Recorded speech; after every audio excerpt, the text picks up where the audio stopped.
Good morning, class. We just finished our class, so I'm going to take just a couple minutes and go over again some of the stuff that I talked about today.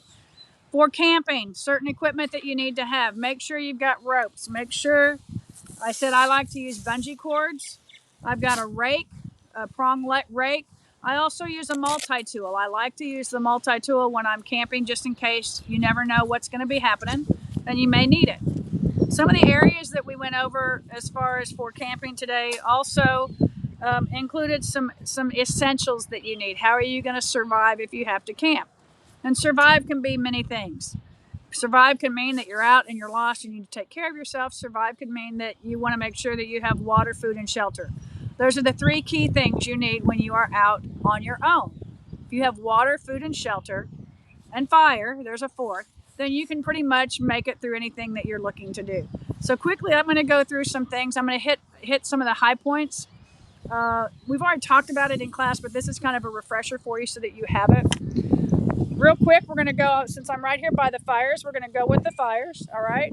I talked to you a little bit about the type of frames. This is a TP frame. The way that it works, as you can tell, you've got your tinder underneath. In a TP, you want to have the airflow for the bird's nest. As it grows, you can go ahead and put the bigger and bigger wood on it and then build it.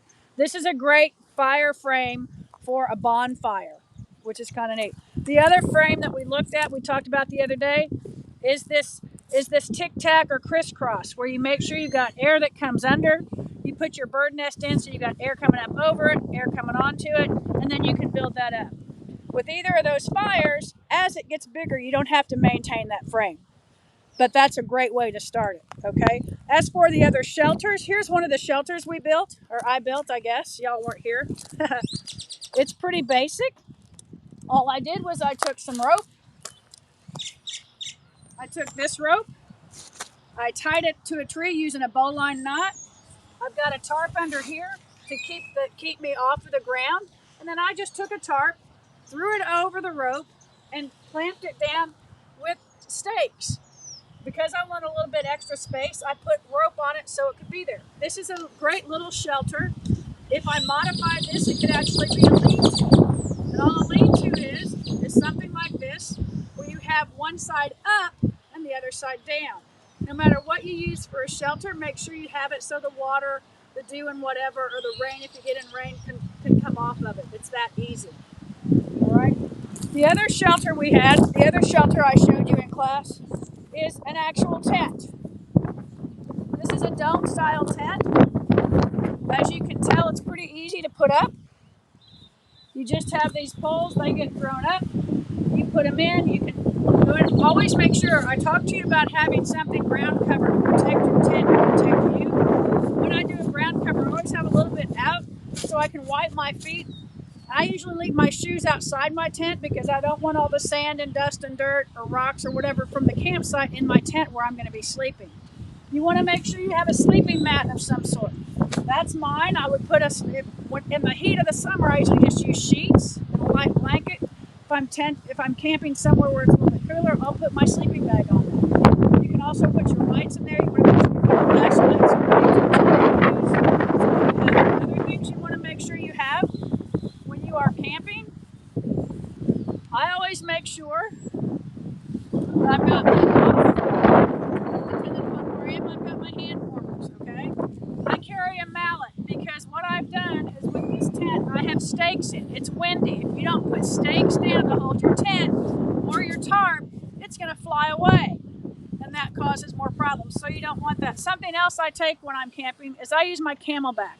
It's my water. That way I'm not constantly filling up a water bottle. Plus, it goes back to being able to leave no trace. Leave no trace, again, means that you leave your site where you were camping better or the same as when you were there.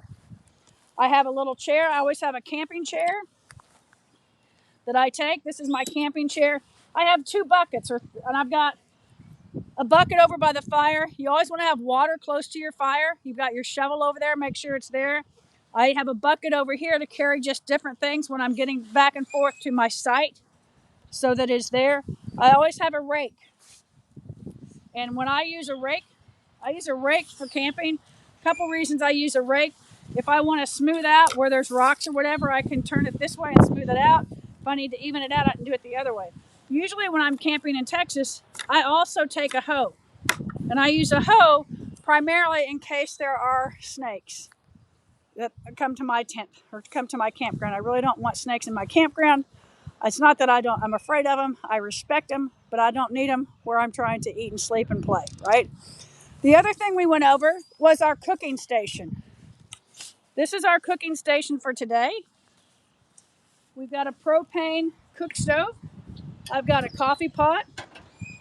It's hooked up to the propane tank over here. Right, there's the propane tank over here. And you gotta make sure you attach it, get everything where it needs to go, make sure it's off. When I'm done cooking, since I'm kind of done right now, we'll go ahead and show you how to take this off so that it's there, right? The first thing you want to do is you want to close this, turn off the gas. Make sure this gas is shut off. Once that is done, then what I can do is I can unhook it right here. And that's it's an easy unhook. I say it's easy, there we go. And now I'm unhooked from gas. My coffee I'm gonna move since I wanna put this away. This will be a good chance to show you how it is put up. When you set up your stove, you always want it so that the bracing that's gonna block the wind is able to block the wind. You don't want the wind coming from the side. That's why they have these shields too, to kind of help redirect the wind. This comes off. Since we broke this, we carry this with this one. But over here you've got a clamp. All that happens when I'm getting ready to do this is I fold this up. Now, something that a lot of my kids don't realize is this comes off the propane tank. All right, so if you take up these grates. This just fits right inside for storage. It's in here. This folds over. I'm going to close this back, right? Because I want to make sure that it doesn't go anywhere. I don't think I can do it because but over here there's a latch. So for this latch, now I've latched it and it's stuck, so it's ready to travel. That's how quick that is. Now we also talked about lanterns and how to work a lantern, what we need to do for it. So when you are working with your lantern, and we had talked about this part, your lantern, I use these lanterns that are propane based. It sits in this base. You got your propane attached to it. Then you have your globe, your mantles, or the white things that are inside the white pieces. This is your lid, and here's how you're going to hang it. When you go to light a lantern, there are certain spots right under here that you can see right here and here, right? So if I'm going to light this lantern, since it's already on the propane, I've got my match ready. I'm going to turn the gas on in this little spot right here. Usually you can hear when I turn the gas on. I'm going to turn the gas on, then I'm going to light well, it did it again. Sorry about that. I'm going to light my match and immediately stick it up, and it lights the lantern that quick. And you can tell that it glowed. Now I can make that even brighter. I can get that real bright, or I can turn it really low. You carry a lantern this way, you don't carry it by the propane. You carry it like this. This base stays on it so that you can just set it down on a hard surface.